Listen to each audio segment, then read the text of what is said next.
പക്ഷെ സ്നേഹ ചിന്തിച്ചിട്ടുണ്ടോ കലാമണ്ഡലം ഉള്ളതിനേക്കാൾ അവർക്ക് വേണ്ടത് ബോധമണ്ഡലമാണെന്ന്?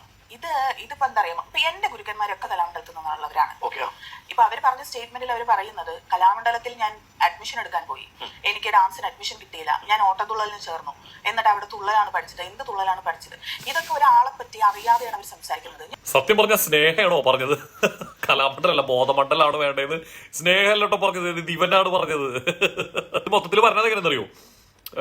കലാമണ്ഡലല്ല വേണ്ടത്, ബോധമണ്ഡലാണ് വേണ്ടത്, സ്നേഹ ശ്രീകുമാർ എന്നുള്ളൊരു ക്യാപ്ഷനോടുകൂടിയാണ് പറഞ്ഞത്. ഈ വീഡിയോയുടെ തമ്പനയിൽ തന്നെ അങ്ങനെയാണ്. പക്ഷെ സത്യത്തില് പുള്ളിക്കാരി അപ്പോഴും കേട്ടില്ലേ, വളരെ മാന്യമായിട്ടാണ് ഇതിന് പ്രതികരിച്ചത്. ഇവൻ സെല്ലുലോയിഡ് എന്ന ചാനലിൽ കൂടെ കേട്ടോ ഈ ഒരു ഇന്റർവ്യൂ നടന്നത്.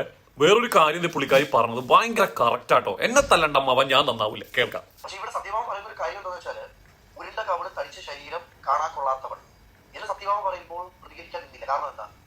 അതാണ് ഞാൻ പറയുന്നത്. ഇപ്പൊ ഒരു തവണ അവർ പറയുന്നു കറുത്ത ഒരാള് പെറ്റമ്മ സഹിക്കില്ല.